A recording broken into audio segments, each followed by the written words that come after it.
चैतन्येन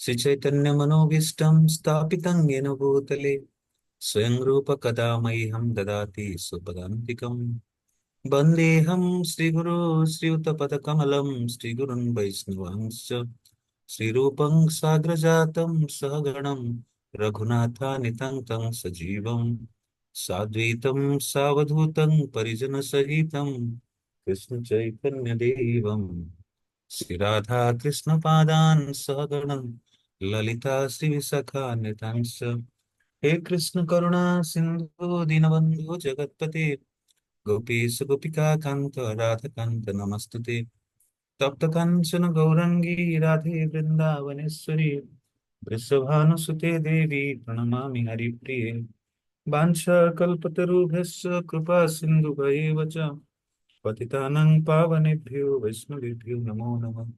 जय श्री कृष्ण चैतन्य प्रभु नित्यानंद श्री अद्वैत गदाधर शिवासादि गौर भक्त वृंद हरे कृष्ण कृष्ण कृष्ण हरे हरे हरे राम राम राम हरे हरे मुखं करोति वाचालं पंगुं लङ्घयति गिरिं यत्कृपात्तमहं वन्दे श्रीगुरुदिनतारणं परमानन्दमाधवं श्रीचैतन्येश्वरम् हरे कृष्ण। तो आपण मानक पुनः स्वागत ये वैष्णव सदाचार कक्षारे। तो आम चर्चा करुले कि मंदिर भितर प्रवेश करने समय पर किभली सदाचार आचरण करिवा, केमती वैष्णव को प्रणाम करिवा, गुरुवर्ग को शिल प्रभुपाद को प्रणाम करिवा, मंदिर आराध्य अर्चा विग्रह को प्रणाम करिवा, किपरि नीरवता रक्षा करिवा, आउ भगवान श्री विग्रह को सुंदर रूप से केमती दर्शन करिवा, चरण कमल मुखमंडल पर्यंत केमती दर्शन करिवार विधि विषय में चर्चा करथिले। आज आम चर्चा करवा किसी प्रसंग जमती मंदिर रे बसिवार विधि।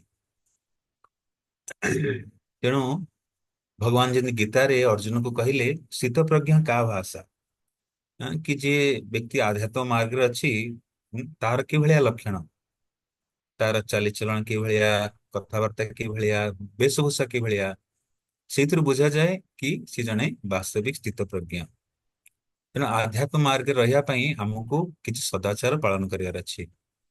तेणु से विषय में आमको बारंबार शुणिले ही आम भीतर परिवर्तन आसो।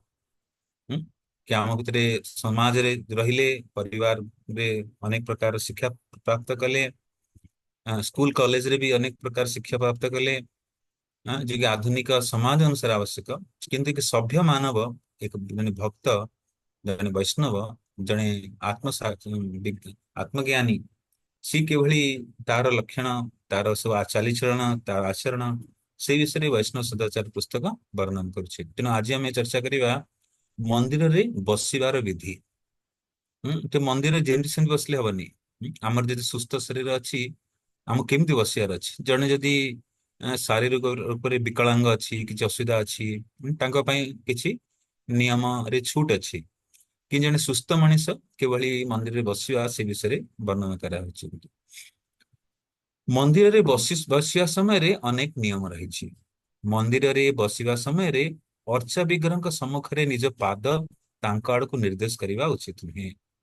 गुरु महाराज एवं तुलसी देवी सम्मुख में पाद को आवृत कर रखा उचित। तो आम मैंने जो धोती परिधान करुचे, पुरुष माने धोती कुर्ता, आउ शिखा रखा, कंठीमाला पिंधिबा, ये हूँ पुरुष मानकर वेशभूषा। आउ माता मानकर शाढ़ी पिंधिबा, आउ कौन कौन स्थान रे से माने गोपी ड्रेस पिंधियार भी अनुमति अच्छी, जमी आम दिल्ली पटे गोपी ड्रेस पिंधिया भी। किंतु पुराना समय जेरकम ओडिशा और बेंगल रे वैष्णव माने तो माने साड़ी परिधान, स्त्री माने साड़ी परिधान करती, पुरुष माने धोती कुर्ता किंबा धोती चादर परिधान करती। तेणु मंदिर जो बसिवा आमे चरण कमल आमर जो पाद अच्छी, गोड़ अच्छी, ताकू बाहर को देखे बसिया कथा नहीं। आमर जमी बसिवा या तो सुखासन बसिवा, पद्मासन बसिवा, वज्रासन बसिवा, शरीर स्थिति अनुसार सुखद पूर्वक बसिवा, किंतु आमे ध्यान देवा कि आमर जमी पाद बाहर को देखा नहीं, कपड़ा भीतर ढकी रहा उचित। या पाद को बाहर को लंबेई बसिया ठीक नुहे। भगवान को बेले लोक मैंने आसती जना न थाए से गोड़ लंबी भगवान को पाद कर बसती सेटा भी ठीक नुहे। भगवान अर्चा विग्रह ପାଇଁ ଅନେକ ପ୍ରକାର ନିୟମ ଶିଳ ରୂପ ଗୋସ୍ୱାମୀ ପାଦ ଭକ୍ତି ରସାମୃତ ସିନ୍ଧୁରେ ଦେଇଛନ୍ତି। ସେବା अपराध अलग अलग प्रकार 64 प्रकार अपराध विषय कहते हैं। जमी भगवान को मंदिर जाइकिनी गैस पास करवा वायु छाड़वा ये भी अनुमति नहीं। सेठी जाई हाई मारिबा भी अनुमति नहीं। तेणु अनेक प्रकार संस्कार अच्छी जहाँ हम पालन करने चेष्टा करवा सदाचार। तेणु ये आम चर्चा कर बसवार विधि केमती केमती बसवा जड़े सभ्य मानव जड़े साधक वैष्णव कि रूप से बस मंदिर भितर। तेणु सी निज गोड़ को ढकिकी बस सुखासन बस ना वज्रासन भी बस पारे ना पद्मासन भी बस पारे। किंतु ध्यान देवा उचित कि निजर जो पाद से बाहर को देखा नहीं धोती भितर ढांकी रहा उचित। आवृत कर रखा उचित जदि संभव हुए तेबे सी विग्रह व्यासासन शिल प्रभुपाद एवं श्रीमती तुलसी देवी आड़ को पछ कर बसवा उचित नहीं। तेणु भगवान गुरुजन शिल प्रभुपाद तुलसी महाराज पछा कर बसवा नहीं। तेणु आमर मंदिर मानक व्यासासन एमती जगह रखा जाए ताकि भगवान को पछ न हो। या आमे बसवा भी जदि भगवान आड़ को पछ न हो। किंतु बेले बेले जिते दर्शन बंद अच्छी आम अर्चा विग्रह पट को पछ कर बस पारे कि दर्शन खोला अच्छी भगवान देखुं से आम पछ कर बसवा उचित नुहे। विग्रह समय विग्रह सम्मुख पाद खाली खोला कर बसवा भी उचित नुहे। तेणु पाद को कपड़ा ढक बेले लोक मैंने ध्यान दिखती ना गोड़ बाहर को बाहर। तेणु आम प्रथम जेन कह जाए प्रथम चेतन हवा तापर कृष्ण चेतन हवा। First to be conscious then to become Krishna conscious. तेणु सदाचार पालन बहुत आवश्यक। सदाचार अलंकार समान जड़े वैष्णव को सजे कि नहीं रखे। तेणु लोक मैंने जो आसती आमर चालीचलन हाव भाव आमर व्यवहार आमर केमती बसवा शैली लोक मैंने परिलक्षण करती। तेणु आम एसब विषय स्वाभाविक रूप से प्रशिक्षण नेले ये सब ज्ञान आहरण कले आम यू पालन कर। तेणु या द्वारा आम जड़े सभ्य सदाचारी भक्त हो पारिबा साधक हो पारिबा। विग्रह सम्मुखें कौणी भरा दे कि पाद बा गोईठी को धरी बसवा कथा बेले लोक मैंने कौन कर गोईठी धरी बस जाती पाद को धरी बस जाती। ମୁଁ ଅଲରେଡି କହିସାରିଛି ଯେ ଅଣ୍ଟା ତଳକୁ ଯେକୌଣସି ଜାଗାରେ ହାତ ସ୍ପର୍ଶ କଲେ ଅଶୁଦ୍ଧ ହୁଏ। ତେଣୁ ଆମେ ଶରୀର ଉପରି ଭାଗରେ ହାତ ସ୍ପର୍ଶ କଲେ ଅସୁବିଧା ନାହିଁ। କିନ୍ତୁ ମୁହଁରେ ହାତ ପୁରେଇଲେ କାନରେ ହାତ ପୁରେଇଲେ ଆଖି ମଳିଲେ ଏସବୁ ଯୋଉ ନାକ ଭିତରେ ଆଙ୍ଗୁଳି ପୁରେଇଲେ ଆମ ହାତ ଧୋଇବା ଉଚିତ ଅଶୁଦ୍ଧ ହେଇଯାଏ। ତେଣୁ ଶରୀରରେ 9ଟି ଦ୍ୱାର ଅଛି। 9ଟି ଦ୍ୱାର ଭିତରେ ନବଦ୍ୱାର ଦେହି ଭିତରେ ଆତ୍ମା ନିବାସ କରୁଛି। କୌଣସି ଦ୍ୱାରକୁ ଆମେ ସ୍ପର୍ଶ କରିବା ଉଚିତ। ମୁହଁ ଯେମିତି ଗୋଟେ ଦ୍ୱାର ଆଖି 2ଟି ଦ୍ୱାର ନାକ ପୁଟଳା ଦ୍ୱାର କାନ 2ଟି ଦ୍ୱାର ମୂତ୍ର ତ୍ୟାଗ ମଳ ତ୍ୟାଗର ଯୋଉ ଦ୍ୱାର ଅଛି ତିନି ସବୁ ଦ୍ୱାର ସ୍ପର୍ଶ କରିବା ଉଚିତ ନୁହେଁ। ହାତ ଲଗେଇଲେ ଅଶୁଦ୍ଧ ହେଇଯାଏ। ଯଦି ବେଳେ ଲୋକମାନଙ୍କୁ କିଛି ଯେମିତି କୁଣ୍ଡେଇ ହୁଏ ଖୁଜିଲି ଘରେ ସେତେବେଳେ ଯଦି ହାତ ଗଲା ତେଣୁ ତାପରେ ଚେଷ୍ଟା କରିବା କି ଆମେ ଆଚମନ ପାତ୍ର ନେଇ ହାତ ଧୋଇବା। ନହେଲେ କେହି ଭକ୍ତ ସ୍ପ୍ରେ ରଖିଥାନ୍ତି ସ୍ପ୍ରେ ରେ ହାତ ସ୍ୱଚ୍ଛ କରନ୍ତି। ତେଣୁ ଏସବୁ ଛୋଟ ଛୋଟ ନିୟମ କିନ୍ତୁ ଭଗବାନଙ୍କ ପ୍ରସନ୍ନତା ପାଇଁ ଆଚାର୍ଯ୍ୟଗଣ ଯୋଉ ବିଧି ଦେଇଛନ୍ତି ତାକୁ ପାଳନ କଲେ ଭଗବାନ ଗୋଟେ ପ୍ରସନ୍ନ ହୁଅନ୍ତି। ଅଚ୍ଛାବିକର ସମ୍ମୁଖରେ ଶୋଇବା ବି ଉଚିତ ନୁହେଁ। ତେଣୁ ପାଦକୁ ବା ଗୋଇଠିକୁ ଧରି ବସିବା ଉଚିତ ନୁହେଁ। या କହୁଣୀରେ ଭାର ଦେଇ ବସିବା ବି ଠିକ ନୁହେଁ। ଅର୍ଚ୍ଚା ବିଗ୍ରହ ସମ୍ମୁଖରେ ବେଳେ ଲୋକମାନେ ଭାର ଦେଇକି ବସନ୍ତି। ଜଣଙ୍କ ଶରୀର ଅସନ୍ତୁଳନ ହୁଏ ଏମିତି ହାତରେ ପଛରେ ଭାର ଦେଇକି ବସନ୍ତି କହୁଣୀରେ ସେ ବି ଅନୁଚିତ। ଆଉ ପାଦ ଧରି ବସିବା ବି ଅନୁଚିତ। ଆଉ ତାହା ସହିତ ଅର୍ଚ୍ଚା ବିଗ୍ରହ ସମ୍ମୁଖରେ ଶୋଇବା ବି ଅନୁମୋଦିତ ନୁହେଁ। କୌଣସି ମନ୍ଦିରରେ ଜାଗାର ଅଭାବ ଅଛି ଆଶ୍ରମରେ କମ ସ୍ଥାନ ଥାଏ। ତେଣୁ ମନ୍ଦିରର ରାତ୍ରିକାଳୀନ ସମୟରେ ଭଗବାନଙ୍କର ଶୟନ ହେବା ପରେ ମନ୍ଦିର ଅଧିକାରୀ ଯଦି ନିର୍ଣ୍ଣୟ ନିଅନ୍ତି ତାହେଲେ ମନ୍ଦିର ହଲରେ ବି ଭକ୍ତ ଶୋଇପାରେ କିନ୍ତୁ ଜାଗା ନାହିଁ ଯେହେତୁ ସମୟ କାଳ ସ୍ଥିତି ଅନୁସାରେ ନିୟମକୁ ଆଡଜଷ୍ଟ କରାଯାଏ। କାହିଁକି ରୂପ ଗୋସ୍ୱାମୀ ପାଦଙ୍କର ଯୋଉ ସିଦ୍ଧାନ୍ତ କି ବେଳେ ବେଳେ ଆମେ ସ୍ଥାନ କାଳ ପରିବେଶ ଅନୁସାରେ ପରିସ୍ଥିତି ଅନୁସାରେ ଛୋଟ ନିୟମକୁ ଉଚ୍ଚ ନିୟମ ପାଇଁ ଭାଙ୍ଗି ପାରିବା, ଛୋଟ ଛୋଟ ନିୟମ ଯୋଉଟା। କିନ୍ତୁ ସେ ସବୁ ଅଧିକାରୀ ବର୍ଗ ନିର୍ଣ୍ଣୟ ନେବା ଉଚିତ, ନିଜ ତରଫରୁ ନୁହେଁ। ତେଣୁ ଭଗବାନଙ୍କ ଅର୍ଚ୍ଚା ବିଗ୍ରହ ସମୟରେ ସମ୍ମୁଖରେ ୟା ନିକଟରେ ରହି ଆମକୁ କଣ କହିବା, ୟା କଥାବାର୍ତ୍ତା କରିବା ଉଚିତ ନ ଉଚିତ ସେ ବିଷୟରେ ଆମେ ଚର୍ଚ୍ଚା କରିବା। ତେଣୁ ପ୍ରଥମେ ଆମେ ଚର୍ଚ୍ଚା କଲେ ବସିବାର ବିଧି। ଆମେ ତେଣୁ ବସିବା, ସଦାଚାର ଯୋଉ ବସିବା ଅନୁସାରେ ଆମେ ସୁଖାସନରେ ବସିପାରିବା, ପଦ୍ମାସନରେ ବସିପାରିବା, ବଜ୍ରାସନରେ ବସିପାରିବା। ଯଦି ଗୋଡ ଭଲ ନାହିଁ ତାହେଲେ ଚେୟାରରେ ବସିପାରିବା। ଆଉ ହଁ, ହଁ, ତେଣୁ ବସିବାର ଏଇଭଳିଆ ବିଧି। ଆଉ ବସିବା ସମୟରେ ପାଦ ଖୋଲା ରହିବା ଉଚିତ ନୁହେଁ। ଶରୀରର ଅଙ୍ଗ ପ୍ରତ୍ୟଙ୍ଗ ଏମିତି ଖୋଲା ନ ରଖି ଆମେ ବସିଥିବା ମୁଖରେ ପାଦକୁ ଢାକିକି ରଖିବା ଆବଶ୍ୟକ। ଅର୍ଚ୍ଚା ବିଗ୍ରହ ସମ୍ମୁଖରେ କେହି ଉଚ୍ଚ ସ୍ୱରରେ କଥା କହିବା ଉଚିତ ନୁହେଁ। ଆମେ ଅର୍ଚ୍ଚା ବିଗ୍ରହ ସମ୍ମୁଖରେ ଭଗବାନଙ୍କର ଗୁଣଗାନ କରିବା, ନିଜର ନୁହେଁ। ସାଂସାରିକ କଥାବାର୍ତ୍ତା ଭଗବାନଙ୍କ ସମ୍ମୁଖରେ ହୁଏ ଯାଏନି, ଇଏ ସଦାଚାର ବିରୁଦ୍ଧ। ପରମ ଭଗବାନ ଅର୍ଚ୍ଚା ବିଗ୍ରହ ରୂପରେ ଆସିଛନ୍ତି, ସାକ୍ଷାତ ଭଗବାନ। ପ୍ରତିମା ନୁହେଁ, ସେ ସାକ୍ଷାତ ବ୍ରଜେନ୍ଦ୍ର ନନ୍ଦନ। ସଂସାରରେ କିଛି ଲୋକ କହନ୍ତି ଅର୍ଚ୍ଚା ବିଗ୍ରହ ହିଁ ମୂର୍ତ୍ତି। ମୂର୍ତ୍ତି ନୁହେଁ, ବିଗ୍ରହ, ସି ବିଗ୍ରହ ସ୍ୱୟଂ ଭଗବାନ।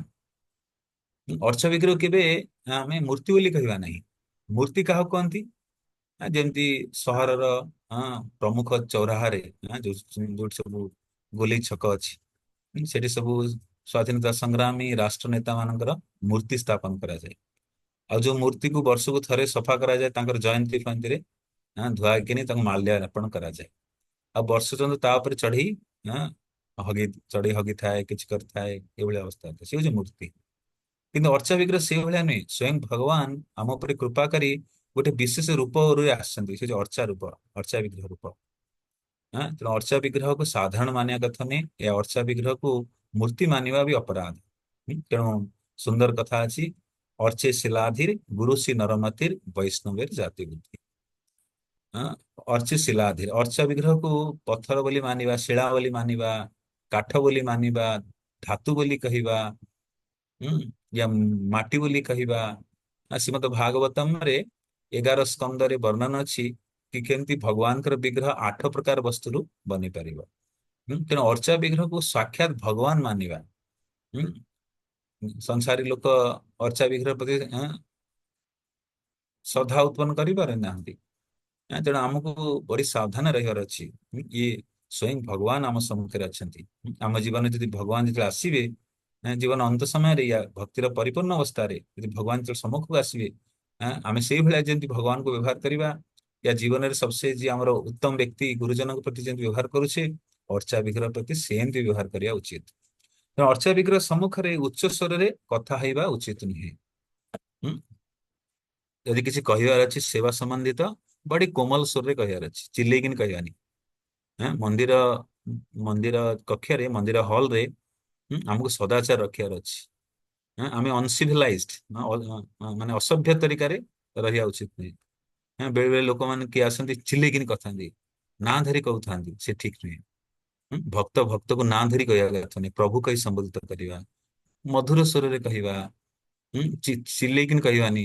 ବେଳେ ବେଳେ କିଛି ଟିକେ ଉଚ୍ଚ ସ୍ୱରରେ ସେବା ପାଇଁ କହିପାରିବା, ଲେକିନ କିନ୍ତୁ ସାବଧାନ ରଖିବା ଯେ ସଦାଚାର ପାଳନ କରିବା ପାଇଁ। ଭଗବାନଙ୍କ ସମ୍ମୁଖରେ ଉଚ୍ଚ ସ୍ୱରରେ କହିବା ଉଚିତ ନୁହେଁ। ଭଗବାନଙ୍କ ସମ୍ମୁଖରେ ଝଗଡା ଝାଟି କରିବା ବି ଠିକ ନୁହେଁ। ବେତରେ ଲୋକମାନେ ଝଗଡା ଝାଟି କରନ୍ତି। ଭଗବାନ ଚାହାନ୍ତି ସମସ୍ତେ ମିଳିମିଶି ରହନ୍ତୁ, ସେଇଟା ଭଗବାନଙ୍କୁ ଆନନ୍ଦ ପ୍ରଦାନ କରେ। ଆଉ ଭଗବାନ ଦେଖୁଛନ୍ତି ସଂସାରରେ ଲୋକମାନେ ଦୁଃଖୀ ଏଇଥିପାଇଁ କି ଭଗବାନ କୃଷ୍ଣ ଭୁଲିଆ ଯିବ ସେଇ ଭଗବାନସା କରେ, ନିକଟସ୍ଥ ମାୟା ତାର ଝାପଟିଆ ଧରେ। କୃଷ୍ଣ ଭୁଲିଆ ସେଇ ଜୀବ ଅନାଦି ବହିର୍ମୁଖ, ଅତଏବ ମାୟା ତାର ଦେ ସଂସାର ଦୁଃଖ। ତେଣୁ ଭଗବାନ ଚାହାନ୍ତି, ଭଗବାନଙ୍କର ହୃଦୟର କଥା କଣ? ଭଗବାନ ଚାହାନ୍ତି ସବୁ ଜୀବାତ୍ମା ମିଳିମିଶି ରହନ୍ତୁ, ସୁଖଦ ପୂର୍ବକ ରହନ୍ତୁ, ଭଲ ସମ୍ପର୍କରେ ରହନ୍ତୁ, ଆନନ୍ଦ ପୂର୍ବକ ରହନ୍ତୁ। ନିଜ ଭିତରେ ଝଗଡା ଝାଟି ଭୁଲି ରହନ୍ତୁ।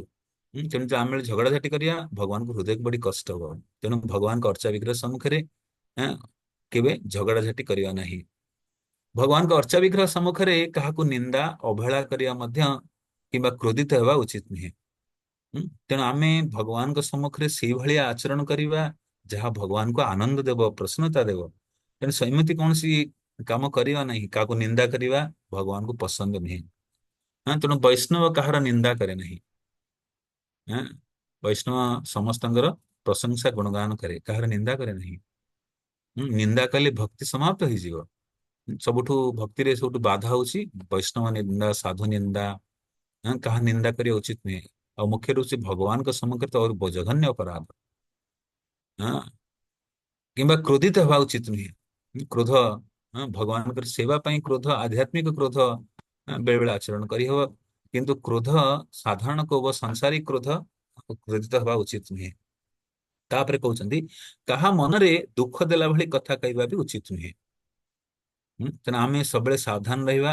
ଆମେ ବୈଷ୍ଣବ ବେଶଭୂଷାରେ ଅଛେ, ଆଉ ସଭ୍ୟ ସମାଜରେ ରହୁଛେ, ସାଧକ ଭକ୍ତ ଭକ୍ତି ଶିଖୁଛେ, ସେ ଅନୁସାରେ ପାଳନ କରିବା, ସଦାଚାର ପାଳନ କରିବା। ଆମେ ଚେଷ୍ଟା କରିବା ଆମର ବଚନ ଦ୍ଵାରା କେହି କାହାକୁ ଦୁଃଖ ନ ହଉ। ଆମେ ମଧୁର କଥା କହିବା। ଆମ ଓଡିଆରେ ଗୋଟେ କଥା ଅଛି ଯୋଉ, ହଁ, ସରଳ ମଧୁର ବଚନ କହି ତୋଷିବ ପ୍ରାଣୀ ମନ।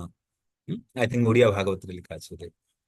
କି ମଧୁର ବଚନ କହି ତୋଷିବ ମନ, ଲୋକର ମନ ସନ୍ତୋଷ କରିବା।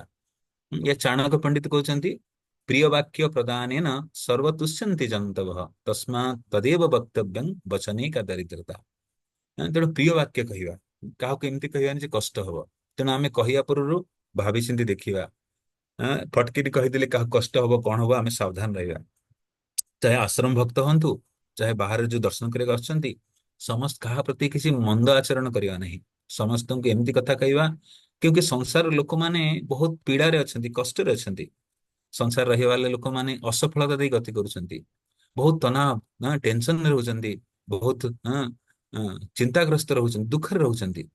ସେମାନେ ଯେତେବେଳେ ମନ୍ଦିରକୁ ଆସନ୍ତି ଆଉ ମନ୍ଦିର ଭକ୍ତଙ୍କ ସଙ୍ଗ ଲାଭ କରନ୍ତି, ମନ୍ଦିର ଭକ୍ତଙ୍କର କୋମଳ ବଚନ, ସାଧୁର କୋମଳ ବଚନ ତାଙ୍କର ହୃଦୟକୁ ପରିବର୍ତ୍ତନ କରେ। ତେଣୁ ସାଧୁ ଜଣେ ସଂସାର ବୈଷ୍ଣବ ପର ଦୁଃଖେ ଦୁଃଖୀ।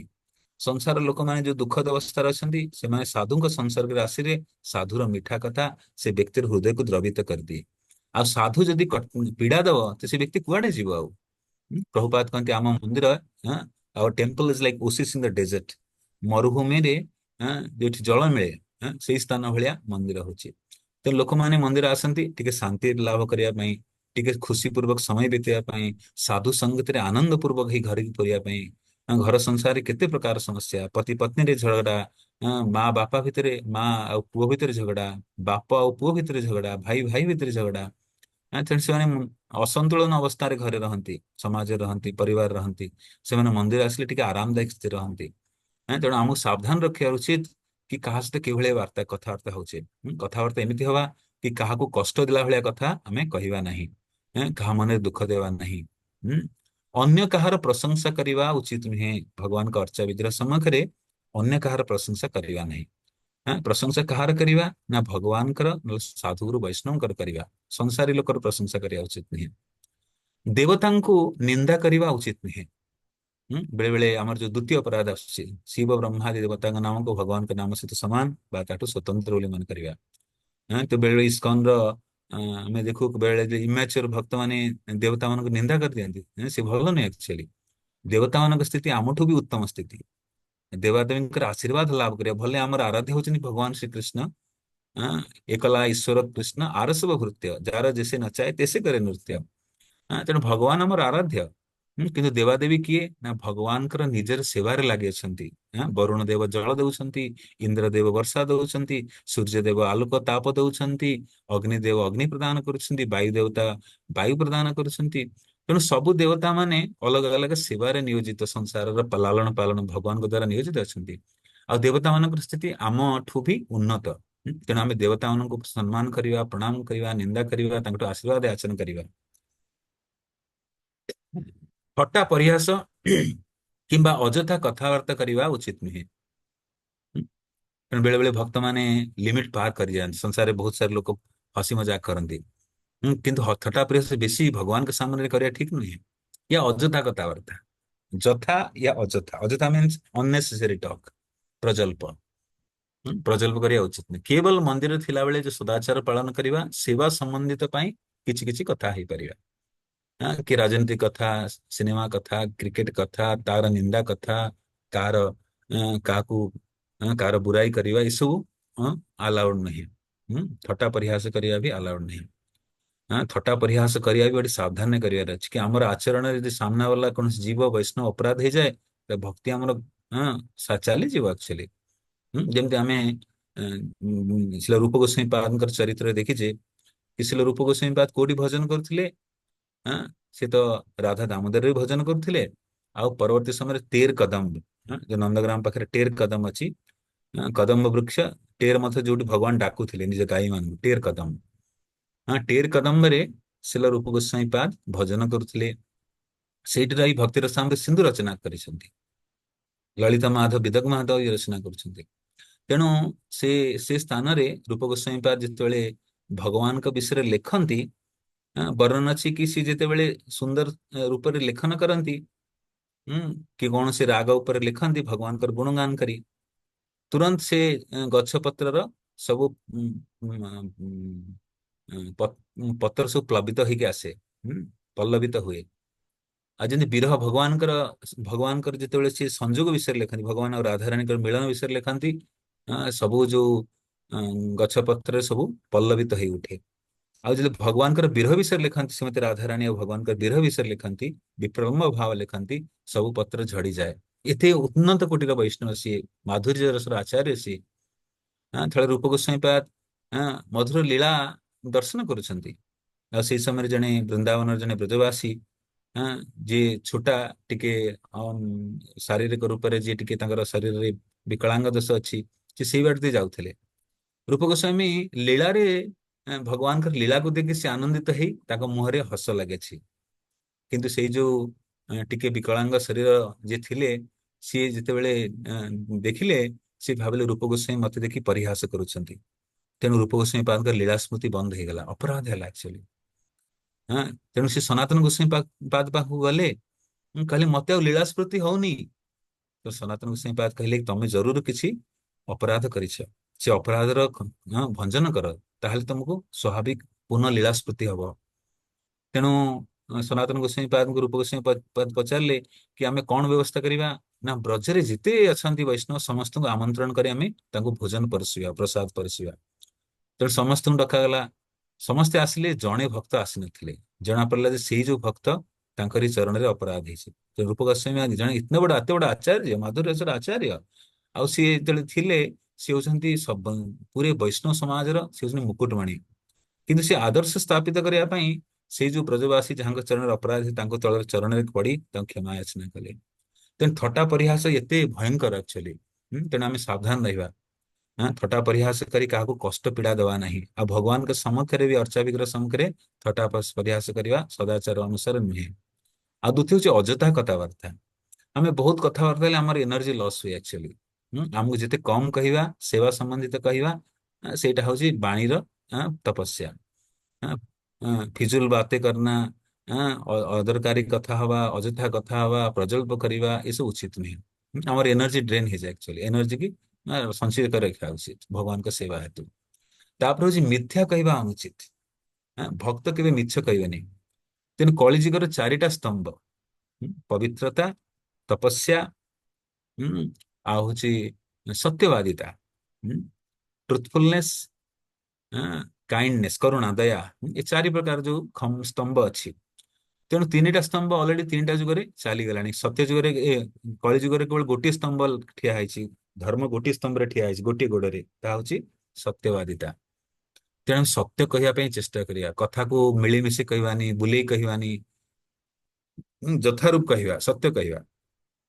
ତେଣୁ ବଡି ସାବଧାନ। ତେଣୁ ଏଇ ଅର୍ଚ୍ଚା ବିଗ୍ରହ ସମ୍ମୁଖରେ ଏହି 8ଟି ନିୟମ ପାଳନ କରିବା ପାଇଁ କୁହାଯାଉଛି। ଉଚ୍ଚ ସ୍ୱରରେ କଥା ନ କହିବା, ଝଗଡା ନ କରିବା, କାହାକୁ ନିନ୍ଦା ଅବହେଳନା ନ କରିବା, କିମ୍ବା କ୍ରୋଧିତ ହେବା ଉଚିତ ନୁହେଁ। କାହା ମନରେ ଦୁଃଖ ଦେଲା ଭଳିଆ କଥା କହିବା ଉଚିତ ନୁହେଁ। ଅନ୍ୟ କାହାର ପ୍ରଶଂସା କରିବା ଉଚିତ ନୁହେଁ। ଦେବତାଙ୍କୁ ନିନ୍ଦା କରିବା ଉଚିତ ନୁହେଁ। ଥଟ୍ଟା ପରିହାସ, ଅଯଥା କଥାବାର୍ତ୍ତା ହେବା ଉଚିତ ନୁହେଁ। ଏହା ମିଥ୍ୟା କହିବା ଅନୁଚିତ। ତେଣୁ ଅର୍ଚ୍ଚା ବିଗ୍ରହ ୟା ମନ୍ଦିର ପରିସରରେ ଆମକୁ ଏହି ସଦାଚାର ପାଳନ କରିବା ଆବଶ୍ୟକ। ତେଣୁ ମନ୍ଦିରରେ କଣ ଆଲାଉଡ ଅଛି? ନା ଆମେ କେବଳ ସେବା ସମ୍ବନ୍ଧିତ କିଛି କଥାବାର୍ତ୍ତା ହେଇପାରିବା, ଭଗବାନଙ୍କର ଗୁଣଗାନ ବିଷୟରେ ଚର୍ଚ୍ଚା କରିପାରିବା, ବୈଷ୍ଣବଙ୍କ ଗୁଣଗାନ ବିଷୟରେ ଚର୍ଚ୍ଚା କରିପାରିବା, କିନ୍ତୁ ଅଯଥା କଥା ହବା ନାହିଁ। ତେଣୁ ଭକ୍ତ ବଡ ସାବଧାନ ରହନ୍ତି। ଅତିଥି ଅଥବା ଭକ୍ତଙ୍କର କୃଷ୍ଣ ଭାବନା ପ୍ରଚାର ନିମିତ୍ତ ମନ୍ଦିରରେ କଥା କହିବାରେ ଅସୁବିଧା ନାହିଁ। କିନ୍ତୁ ଏହା ବ୍ୟତିରେକ ଅନ୍ୟ ସବୁ ପ୍ରକାର ଚର୍ଚ୍ଚା ମନ୍ଦିର ବାହାରେ କରିବା ଉଚିତ। ତାପରେ ଆସିଲା ବସ୍ତ୍ର ଏବଂ ବେଶଭୂଷା। ଯେମିତି ଗୋଟେ ପୋଲିସ ଅଧିକାରୀ, ସେ ପୋଲିସ ଡ୍ରେସ ପିନ୍ଧିଲେ ସେ ପୋଲିସର ସେବା ଭଲ ଭାବରେ କରିପାରିବେ। ଟ୍ରାଫିକ ବାଲା ଟ୍ରାଫିକ ଡ୍ରେସ ପିନ୍ଧିଲେ, ରାଜନୈତିକ ବ୍ୟକ୍ତି ରାଜନୈତିକ ବସ୍ତ୍ର ପିନ୍ଧିଲେ, ଖେଳାଳି ଖେଳ ବସ୍ତ୍ର ପିନ୍ଧିଲେ। ତେଣୁ ସମସ୍ତେ ନିଜର ବସ୍ତ୍ର ପରିଧାନ କଲେ, ପର୍ଟିକୁଲାର ଟାଇପ ଅଫ ବସ୍ତ୍ର ପରିଧାନ କଲେ ତାଙ୍କୁ ସେଇଭଳିଆ ସେବା କରିବାର ଭାବନା ଆସେ।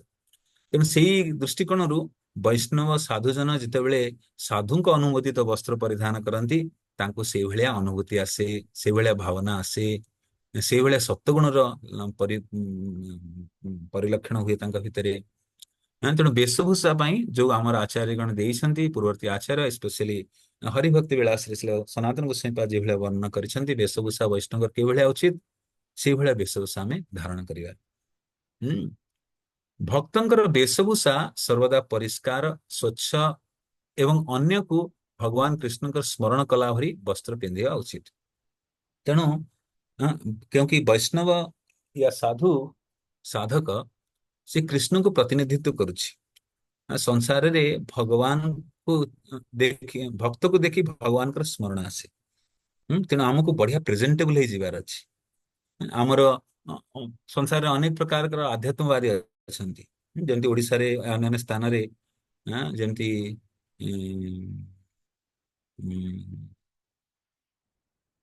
ଅଲେଖ ଅଲେଖ ବ୍ରତ ଲୋକ ଅଛନ୍ତି, ଦିଗମ୍ବରୀ ଲୋକ ଅଛନ୍ତି। ଦିଗମ୍ବର ମାନେ ଯୋଉମାନେ ଦିଗମ୍ବର ଜେନ୍, ସେମାନେ ବସ୍ତ୍ର ପରିଧାନ କରନ୍ତି ନାହିଁ। ଶ୍ୱେତାମ୍ବର ଜେନ୍, ସେମାନେ ଧଳା ବସ୍ତ୍ର ପରିଧାନ କରନ୍ତି। ୟା ଯୋଉମାନେ ଆପଣଙ୍କର ଅଲେଖ ଧର୍ମ ପାଳନ କରନ୍ତି, ସେମାନେ କେବଳ କୌପିନ ଧାରଣ କରନ୍ତି।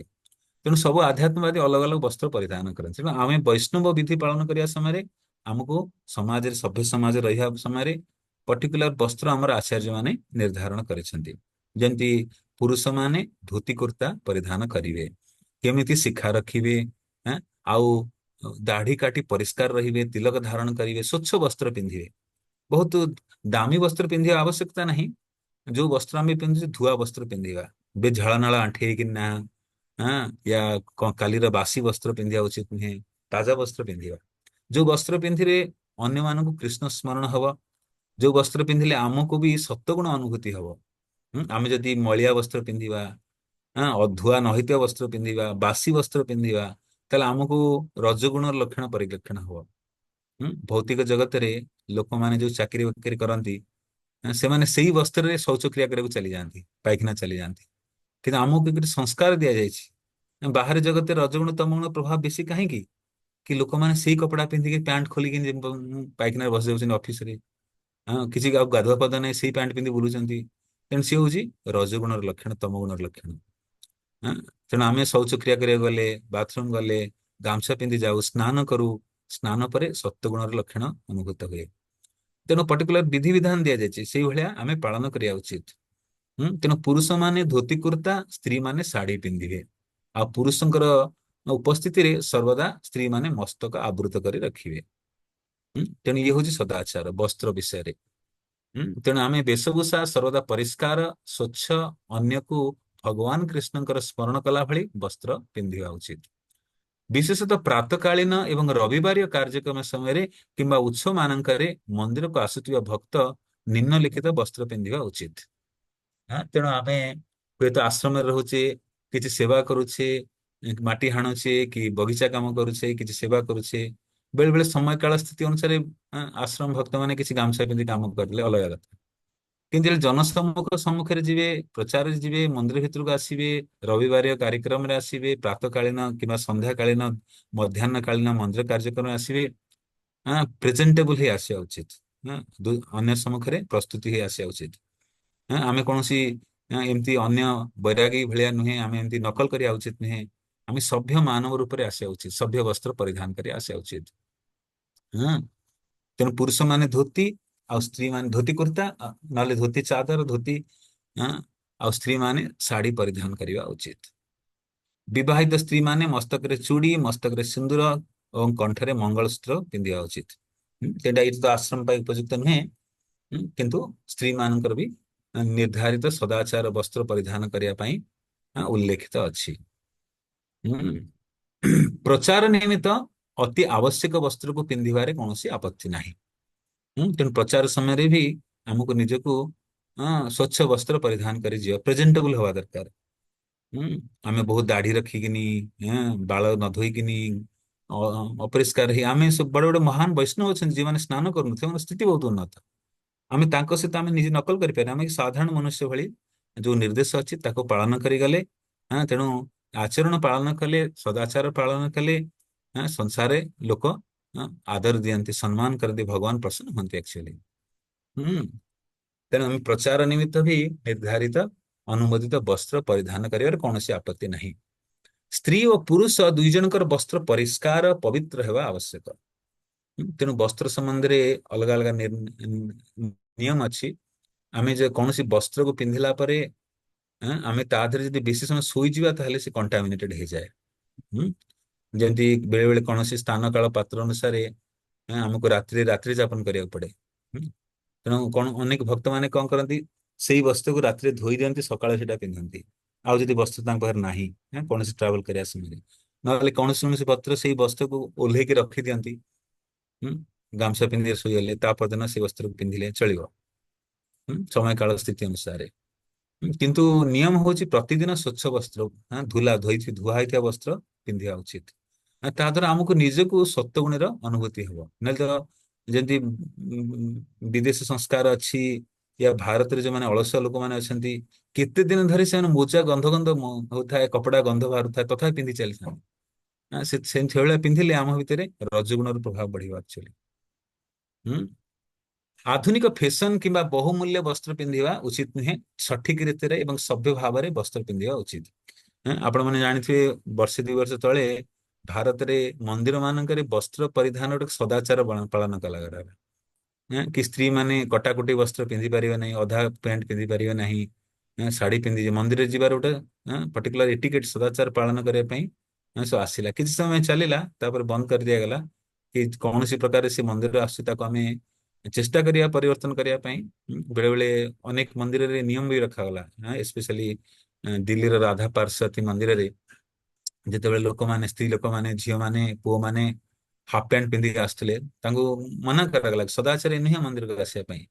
ମନ୍ଦିର ସଭ୍ୟ ମାନବ ରୂପରେ ଆସିବା ଉଚିତ ଆକ୍ଚୁଆଲି। ତେଣୁ ଆମେ ମାନେ ଆଦର୍ଶ ପାଳନ କଲେ ଅନ୍ୟମାନଙ୍କୁ ବି ଶିକ୍ଷା ଦେଇପାରିବା। ଆମେ ଯଦି ନିଜେ ନିୟମ ପାଳନ ନ କରିବା, ତେଣୁ ଅନ୍ୟକୁ କହିପାରିବା ନାହିଁ। ତେଣୁ ସଠିକ ରୀତିରେ ସଭ୍ୟ ଭାବରେ ବସ୍ତ୍ର ପିନ୍ଧିବା ଉଚିତ। ତେଣୁ ଆମେ ଧୋତି ଯେତେବେଳେ ପିନ୍ଧୁଛେ, ଧୋତି ପିନ୍ଧିବାର ଗୋଟେ ବିଧି ଅଛି। ବେଳେ ଲୋକମାନେ ଏମିତି ପ୍ଲେଟ ସେମିତି ପ୍ଲେଟ ଏମିତି ଘୁମେଇ ପିନ୍ଧିବା ଦରକାର ନାହିଁ। ଯେମିତି ଜେଣ୍ଟଲମ୍ୟାନ, ସଭ୍ୟ। ତେଣୁ ବୈଷ୍ଣବ କେମିତି ଗୋଟେ ସଭ୍ୟ ମାନବ, ଲାଇକ୍ ଏ ଜେଣ୍ଟଲମ୍ୟାନ, ଜେଣ୍ଟଲମ୍ୟାନ ଭିତରେ ରହିବା। ସୁଗନ୍ଧିତ ତୈଳ, ଅତର, ସେଣ୍ଟ କିମ୍ବା ଅନ୍ୟ ଶୃଙ୍ଗାର ଅନାବଶ୍ୟକ ବସ୍ତୁ ପ୍ରୟୋଗ କରିବା ଉଚିତ ନୁହେଁ। ମନ୍ଦିରରେ ହେଉ ବା ବାହାରେ ହେଉ, ବୈଷ୍ଣବ ମାନେ ସର୍ବଦା ପବିତ୍ର ଓ ଶୁଦ୍ଧ ରହିବା ଆବଶ୍ୟକ। ତେଣୁ ସବୁ ସମୟରେ ଶୁଦ୍ଧ ଶୁଦ୍ଧ ବସ୍ତ୍ର, ପବିତ୍ର ବସ୍ତ୍ର, ବିଚାର ବି ଶୁଦ୍ଧ, ବାତାବରଣ ବି ଶୁଦ୍ଧ, ଏଭଳି ଶୁଦ୍ଧ ରହିବା ଉଚିତ। ପ୍ରଭୁପାଦ ଆମକୁ ଚାହୁଁଛନ୍ତି ଆମେ ସମସ୍ତେ ଶୁଦ୍ଧ ଭକ୍ତ ହବା, ଶୁଦ୍ଧ ସେବକ ହବା, ଶୁଦ୍ଧ ସାଧକ ହବା। ତେଣୁ ଶୁଦ୍ଧତା ପାଳନ କରିବା ବି ବହୁତ ଆବଶ୍ୟକ, ପବିତ୍ରତା ପାଳନ କରିବା ବହୁତ ଆବଶ୍ୟକ। ହୁଁ ସମସ୍ତ କାର୍ଯ୍ୟକ୍ରମ ସମୟରେ, ବିଶେଷତଃ ମନ୍ଦିରର ପ୍ରାତଃକାଳୀନ କାର୍ଯ୍ୟକ୍ରମ କିମ୍ବା ଅନ୍ୟ କାର୍ଯ୍ୟକ୍ରମରେ ସ୍ତ୍ରୀ ଓ ପୁରୁଷ ମାନେ ସ୍ୱଚ୍ଛ କପଡା ପିନ୍ଧିବା ଉଚିତ। ପୂର୍ବ ଦିନର ପିନ୍ଧିଥିବା ବସ୍ତ୍ରକୁ ପିନ୍ଧିବା ଉଚିତ ନୁହେଁ। ଶ୍ରୀ ଚୈତନ୍ୟ ମହାପ୍ରଭୁ କହିଛନ୍ତି, ବୈଷ୍ଣବର ଅର୍ଥ ହେଉଛି ଏପରି ଏକ ବ୍ୟକ୍ତି ଯାହାକୁ ଦେଖିବା ମାତ୍ରେ ଭଗବାନ କୃଷ୍ଣଙ୍କର ସ୍ମରଣ ହେବ। ଏଥିପାଇଁ ଜଣେ ବୈଷ୍ଣବ ବୋଲି ପରିଚୟ ଦେବାକୁ ହେଲେ ନିମ୍ନଲିଖିତ ବସ୍ତୁ ପ୍ରତି ଅତ୍ୟନ୍ତ ଧ୍ୟାନ ରଖିବା ଉଚିତ। ତେଣୁ ବସ୍ତ୍ର ପରିଧାନ ବିଷୟରେ ଆମେ ଆଜି ଯୋଉ ଚର୍ଚ୍ଚା କଲେ, ଆମେ ଦିଟା ବିଷୟରେ ଚର୍ଚ୍ଚା କଲେ। ଗୋଟେ ହଉଛି ମନ୍ଦିରରେ ବସିବାର ବିଧି, ଆଉ ବସ୍ତ୍ର ପରିଧାନ କରିବାର ବିଧି। ତେଣୁ ସଦାଚାର ଆମେ ପାଳନ କଲେ, ଇଏ ସଦାଚାର ଭଗବାନଙ୍କୁ ଆନନ୍ଦ ଦିଏ, ପୂର୍ବବର୍ତ୍ତୀ ଆଚାର୍ଯ୍ୟ ମାନଙ୍କୁ ଆନନ୍ଦ ଦିଏ, ଆଉ ନିଜେ ବି ଭକ୍ତିରେ ପ୍ରଗତିର ଲକ୍ଷଣକୁ ଅନୁଭୂତ କରିବା। ତେଣୁ ଆମେ ଯଦି ନିୟମ ଉଲ୍ଲଂଘନ କରିବା, ଏହା ଦ୍ୱାରା ଭଗବାନ ଅପ୍ରସନ୍ନ ହେବେ, ଆମର ପ୍ରଗତି ଅଟକି ଯିବ ଆକ୍ଚୁଆଲି। ତେଣୁ ଆମେ ଏଇ ଯୋଉ ସଦାଚାର ଆମେ ପଢୁଛେ, ଖାଲି ପଢିବା ପାଇଁ ନୁହେଁ, ତାକୁ ଜୀବନରେ ବି ଅକ୍ଷରେ ଅକ୍ଷରେ ପାଳନ କରିବା ପାଇଁ ଚେଷ୍ଟା କରିବା। ତେଣୁ ଆମେ ପରବର୍ତ୍ତୀ କ୍ଲାସ ଚର୍ଚ୍ଚା କରିବା ତିଳକ ଲଗାଇବା ନୀତି ବିଷୟରେ ଆମେ ଚର୍ଚ୍ଚା କରିବା। ତେଣୁ ଆଜି ଆମେ ଦୁଇଟା ବିଷୟରେ ଚର୍ଚ୍ଚା କଲେ। आज हम कौन चर्चा कले ना मंदिर रे केमिति बसिबार विधि। मंदिर रे बसिबार विधि, मंदिर रे भगवान अर्चा विग्रह समय सम्मुखरे किभलिया आचरण करवा उचित, आ ता छड़ा वेशभूषा विषय आम आज चर्चा कले। तेणु ए विषय जदि कार किसी प्रश्न थाए आपण प्रश्न करि पारंती। Hare Krishna. If anyone has got any questions, can ask. कार यदि किसी प्रश्न थाए।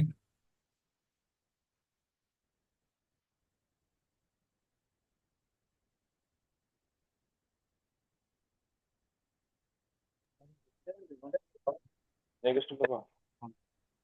हरे कृष्ण प्रभु प्रणाम। प्रणाम, कहतु। प्रभु आपने बोला वृंदावन के कौन सी काशियों के नीचे वो सुल्तान चौथ में तो रचना किया था। आपण कथा टिके स्पष्ट होनी, क्लियरली शुभुनी, टिके भलो भाବରେ कहतु। माइक टे दूर वृंदावन। रखि। निंदा। वृंदावन आपने बोला था वृंदावन के कौन सी काश के नीचे कौन से वाला काश के नीचे बैठे थे।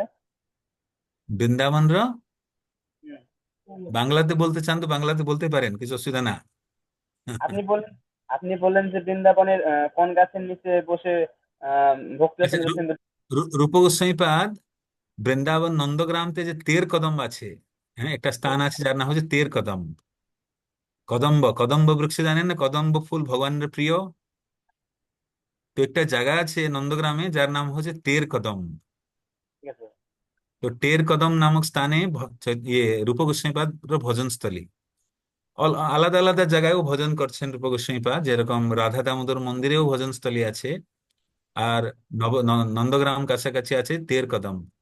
কদম্ব বৃক্ষ, যে কদম বৃক্ষ উপরে ভগবান উপরে চড়ে, হ্যাঁ সব গায়ে, হ্যাঁ গায়ে বাছড়াকে ডাকেন। টের আনি ডাক না, হ্যাঁ ডাকা। তো 13 কদম, বুঝতে পারলেন? প্রভু হরে কৃষ্ণ। ওই ওইখানে উনি লিখছিলেন ভক্তি রসামৃত সিন্ধু। হরে কৃষ্ণ। হরে কৃষ্ণ। আর কার কিছু প্রশ্ন আছে?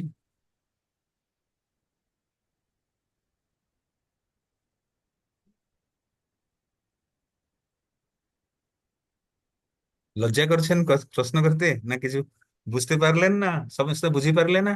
নাই, না লাଜ କରୁଛନ୍ତି କହିବା ପାଇଁ?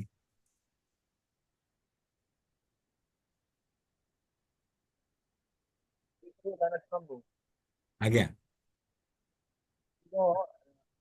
स्तंभରେ ଯେ ଯୋଉ କଳି ଆମର ଯୋଉ ଚାରିଟା ସ୍ତମ୍ଭରେ ସତ୍ୟ ଦିଆଟା ପଶଉଛ କଳି ଯୁଗରେ ଯୋଉ ସତ୍ୟ ରହିଛି ଏଇଟା ମାନେ କୋଉ ଦୃଷ୍ଟିକୋଣରୁ ସତ୍ୟଟା ଅଛି ବୋଲି କୁହାଯାଉଛି।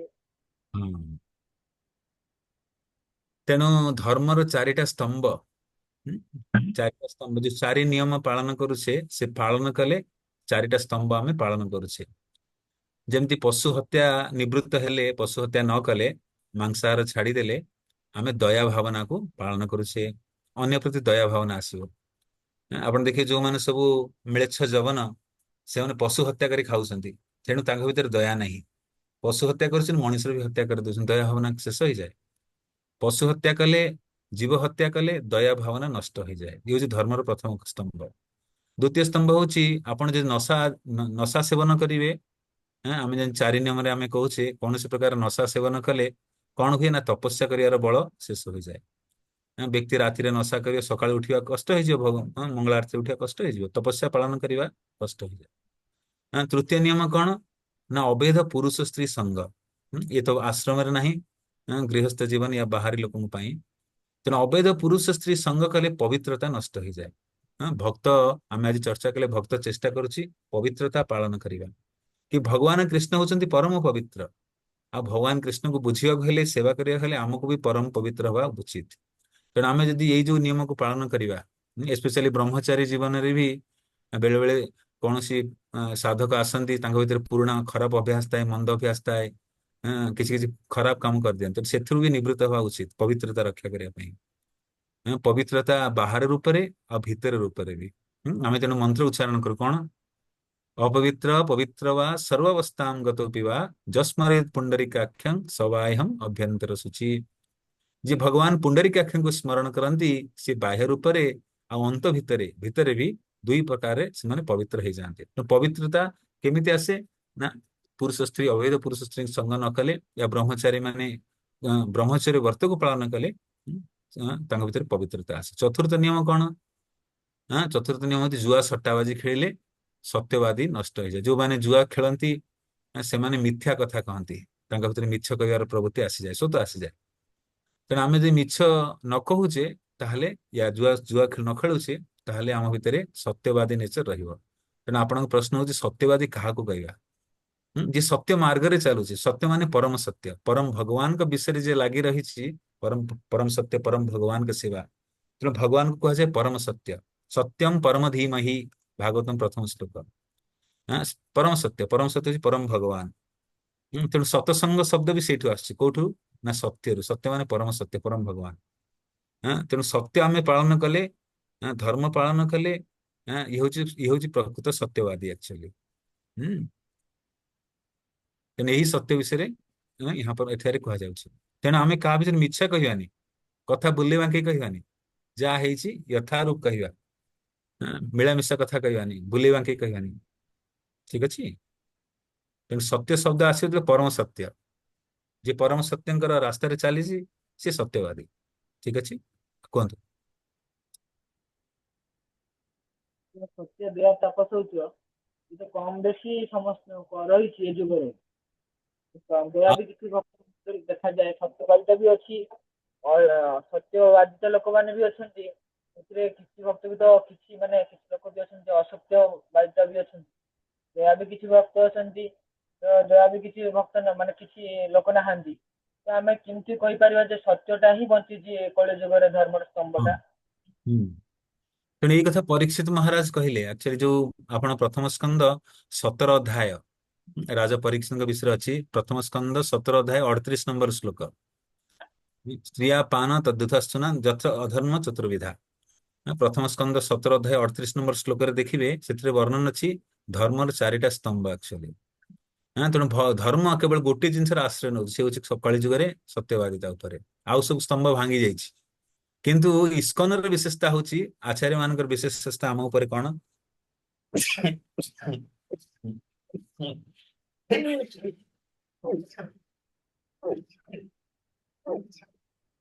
ତେଣୁ ପ୍ରଭୁପାଦଙ୍କର ଅପାର କୃପାରୁ ଆମେ 4ଟା ସ୍ତମ୍ଭ ପାଳନ କରୁଛେ। କିନ୍ତୁ ସଂସାରରେ ସବୁ ସ୍ତମ୍ଭ ଭାଙ୍ଗି ଯାଇଛି। ଲୋକଙ୍କ ଭିତରେ ଦୟା ଭାବନା ନାହିଁ। ରାସ୍ତାରେ ଆକ୍ସିଡେଣ୍ଟ ହେଲେ ବି ଲୋକ ଆସି ଠିଆ ହଉନାହାନ୍ତି, ସବୁ ମୋବାଇଲରେ ଭିଡିଓ ବନଉଛନ୍ତି। ମରା ଲୋକଟା ଉଠିବାକୁ ନାହାନ୍ତି, ଦୟା ଭାବନା ନଷ୍ଟ। ହଁ ଆଜିକାଲି ଅବୈଧ ସ୍ତ୍ରୀ ସଙ୍ଗ ପୁରୁଷ ସଙ୍ଗ ବଢିଗଲାଣି। ବିବାହିତ ସ୍ତ୍ରୀ ତ ପୁରୁଷ ସମ୍ପର୍କ କରୁଛନ୍ତି, ଅନ୍ୟ ପର ସ୍ତ୍ରୀ ବି ଗମନ କରୁଛନ୍ତି। ସେ ବି ତେଣୁ ପବିତ୍ରତା ନଷ୍ଟ। ଆଉ ଜୁଆ ସଟ୍ଟାବାଜି ଲୋକ ବେଶୀ ଖେଳୁଛନ୍ତି, ତେଣୁ ସତ୍ୟବାଦିତା ବି ନଷ୍ଟ ହେଇଯାଉଛି। ଆଉ ନଶା ପାନ କରି ଅନେକ ମଦ୍ୟ ଦୋକାନ, ଅନେକ ପ୍ରକାର ନଶା ଦୋକାନ ସବୁ ଖୋଲିଗଲାଣି। ନଶା ପାନ କଲେ କଣ ନା ତପସ୍ୟା ନଷ୍ଟ ହେଇଯାଏ। ତେଣୁ ପ୍ରଭୁପାଦଙ୍କର ଅପାର କୃପା ଆମକୁ 4ଟା ସ୍ତମ୍ଭ ପାଳନ କରିବାର ଆମକୁ ସୁଯୋଗ ପ୍ରଦାନ କରିଛନ୍ତି। କିନ୍ତୁ ଆମେ ଯୋଉ ବାହାର ସଂସାର ବିଷୟରେ କଥା କହୁଛେ, କଳି ଯୁଗରେ ଗୋଟିଏ ସ୍ତମ୍ଭ ରହିଯାଇଛି, ସେ ହଉଛି ସତ୍ୟବାଦିତା। ତାହାକୁ ବି ଲୋକ ପାଳନ କରିପାରୁନାହାନ୍ତି, ମିଥ୍ୟାବାଦୀ ହଉଛନ୍ତି। ଯେ କେବଳ ଧର୍ମରେ, ଜଣେ ଧର୍ମ ମାର୍ଗରେ ଅଛି କଳିଯୁଗରେ କେମିତି ଜାଣିବା? ସେ ସତ୍ୟବାଦୀ ହେଇଥିବ। ବାକି ନିୟମ ହଉଛି ସେ ପାଳନ କରିପାରୁନି। କିନ୍ତୁ ପ୍ରଭୁପାଦଙ୍କର ଅପାର କୃପା ଆମ ଉପରେ କି ଆମେ 4ଟା ନିୟମ ପାଳନ କରୁଛେ, ପବିତ୍ରତା ବି ପାଳନ କରିପାରୁଛେ, ଦୟା ଭାବନା ବି ଆମ ଭିତରେ ସ୍ୱତଃ ଆସୁଛି। ଯିବେ ଦୟା, ବୈଷ୍ଣବ ସେବା ନାମେ ରୁଚି ଯିବେ ଦୟା, ଦୟା ଭାବନା ରହୁଛି। ବୁଝିପାରିଲେ? ହରେ କୃଷ୍ଣ।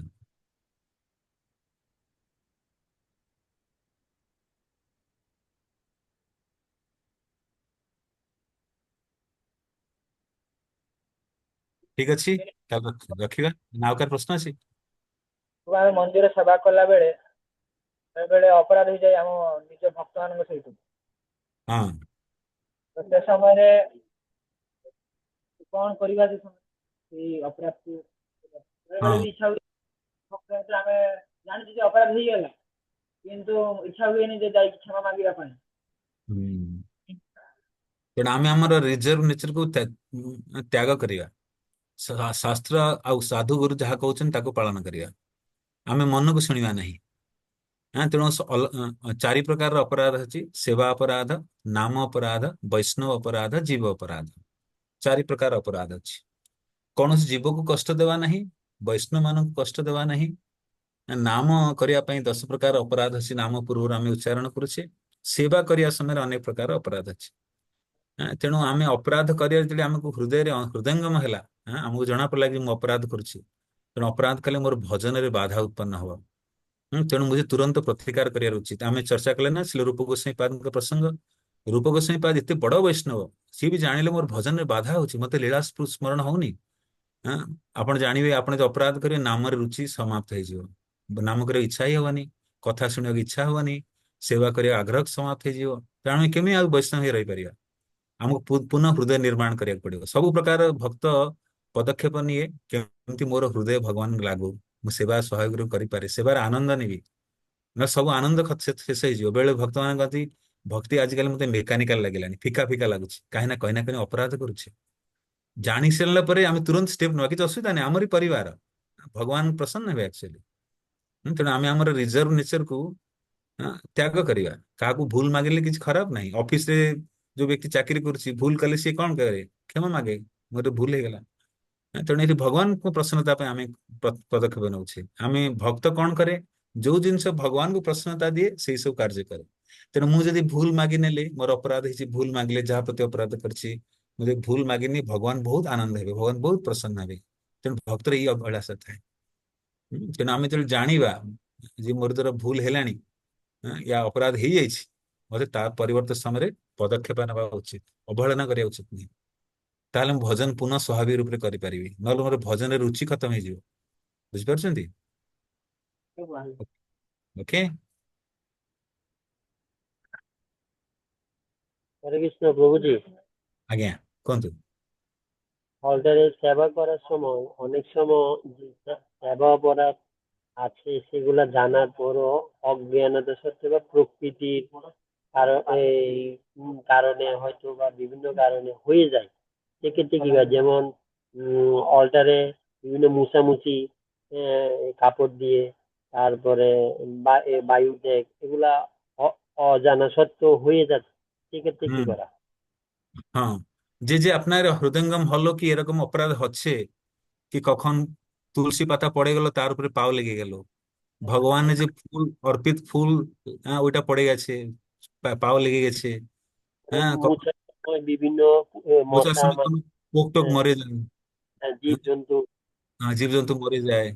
তেଣୁ আমাকে সাবধান হয়ে করতে লাগবে। তেଣୁ তাই জন্য ভজনতে লেখা আছে, আমি জানাশোনা এরকম করবে না, কিন্তু যদি অজানাতে হলো, তাহলে অপরাধ ক্ষমা যাচনা করা উচিত। তাই জন্য লেখা আছে ভজনতে, ভক্তিনাথ ঠাকুর লিখছেন, হরিস্থানে অপরাধে তারে হরি নাম, তোমা স্থানে অপরাধে নাহি পরিত্রাণ। ভগবান কি সেবাতে যে অপরাধ হয়, তাহা হরিনাম দ্বারা আমরা আহ, ক্ষমা প্রার্থী করে। কিন্তু যদি বৈষ্ণব চরণে অপরাধ হয়, তাহার কিছু উপায়ও নাই। বৈষ্ণব অপরাধ যেন বর্ণ গম্ভীর অপরাধ, তাও নাই কি আমরা সেবা অপরাধ করতে থাকবো না, সেবার অপরাধ থেকে নিবৃত্তি হতে চেষ্টা করব। হ্যাঁ, আপনি যেরকম হৃদয়ঙ্গম করলেন কি কিছু কিছু অপরাধ হয়ে গেছে। হ্যাঁ, কখন কখন জীবজন্তু মারা যায় মোচা লাগানোর সময়। ছিল প্রভুপাদ লিখেন একটা তাৎপর্যতে, কি যে আহ, অজ্ঞান অবস্থাতে, যে অজানা সময়তে যেরকম অপরাধ হয়, একটা তো অপরাধ জানাশোনা হয়, এটা অজ্ঞানতাতে হয়। তো ওই রকম অপরাধ কি রকম আমরা অপরাধ থেকে নিবৃত্ত হবি? না, আমরা যদি ভগवान प्रसाद पाई। तेना अजानत है।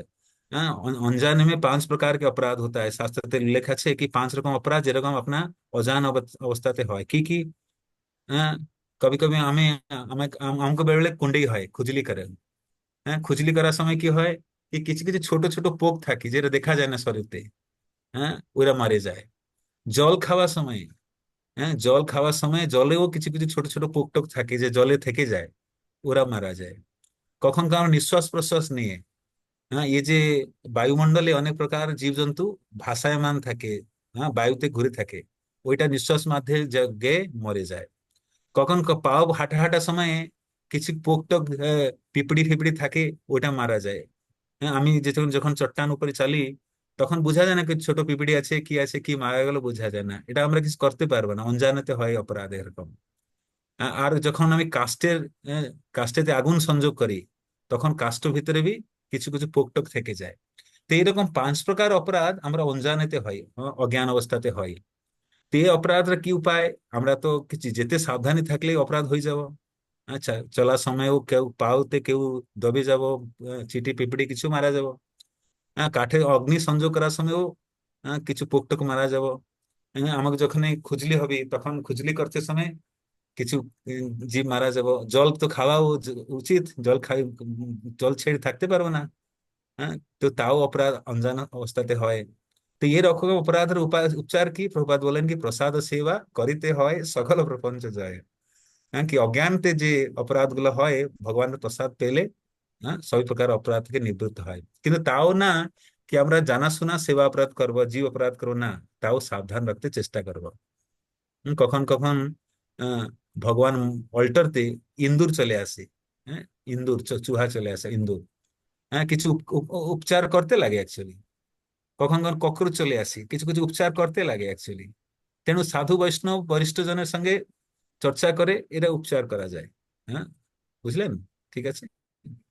দূর আসলে কি করতে পারবো আমরা? হ্যাঁ হ্যাঁ, কি বলুন? ইঁদুর আসলে আমরা কি করতে পারবো? ମୁଁ ଶୁଣିପାରୁନି, ମାଇକ୍ ଟିକେ ପାଖକୁ ନିଅନ୍ତୁ, ପାଖକୁ ମାଇକ୍ ନେଇ କୁହନ୍ତୁ। ତା ଆସୁଛି ଅଲ୍ଟରରେ ଆସୁଛି, କିଚେନ ରେ ପଶି ଯାଉଛି, ତ ଆମେ କଣ କରିପାରିବା ସେଠି? କିଏ ଚୁହା ମୂଷା? ଜାଣି- କିଏ ଓ ବସେ? ମୂଷା ମୂଷା ପ୍ରଭୁ। ଆଚ୍ଛା, ମୂଷା। ମାରିବାନି, ଚେଷ୍ଟା କରିବା ତାକୁ ଘୋଡେଇ ଦବା। ଆଉ ଯଦି କିଛି ପରିସ୍ଥିତି ଆସିଲା ତାହେଲେ ବୈଷ୍ଣବଙ୍କର, ବରିଷ୍ଠ ବୈଷ୍ଣବଙ୍କର ଉପଦେଶ ନେବା କଣ କରିବାର ଉଚିତ। ହଁ, ତେଣୁ ଭଗବାନଙ୍କୁ ପ୍ରାର୍ଥନା କରିବି ମାରା ଯାଇପାରେ ପରିସ୍ଥିତି ଅନୁସାରେ। ଯେତେବେଳେ ବେଶୀ ପରିଶାନ କରିବ, ଭଗବାନଙ୍କ ମନ୍ଦିରରେ ଗନ୍ଦଗୀ ଫେଲେଇବ, ସେ ଅବସ୍ଥାରେ ପୁଣି ବରିଷ୍ଠ ଭକ୍ତଙ୍କର ସଲାହ ନେଇକିନା ଆମେ ତାର ପ୍ରତିକାର ବି କରିପାରିବା। ଜାଣି ଶୁଣି ମାରିବାନି, ଜାଣି ଶୁଣି କୌଣସି ଜୀବ କଷ୍ଟ ଦେବାନି। କିନ୍ତୁ ସେବାରେ ବାଧା ଉତ୍ପନ୍ନ କଲେ ପ୍ରଭୁପାଦ ବି କହନ୍ତି ଆଲାଉଡ୍ ଅଛି, କରିହବ। ବୁଝଛନ୍ତି? ତାକୁ ବି ତାକୁ ପ୍ରାର୍ଥନା କରି ହରେ କୃଷ୍ଣ ମନ୍ତ୍ର ଶୁଣେଇ, ତା ସିଏ ଯଦି ଭଗବାନଙ୍କ ସେବା ପାଇଁ ସମର୍ପିତ ହେଲା, ଉତ୍ସର୍ଗ ହେଲା ତା ଜୀବନ, ତାର ଉତ୍ତମ ଗତି ପାଇଁ ପ୍ରାର୍ଥନା କରି ବୈଷ୍ଣବ ମାନେ କରନ୍ତି ସେଠି। ଜାଣି ଶୁଣି କାହାକୁ କଷ୍ଟ ଦେବାନି। ବୁଝଛନ୍ତି? ଠିକ ଅଛି ନା? ଆଉ କାହାର ପ୍ରଶ୍ନ?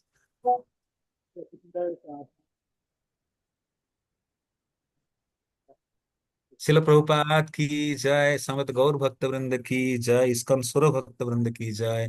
शिल प्रभुपाद की जय, निताय गौर प्रेमानंदे। हरि धन्यवाद। हरे कृष्ण।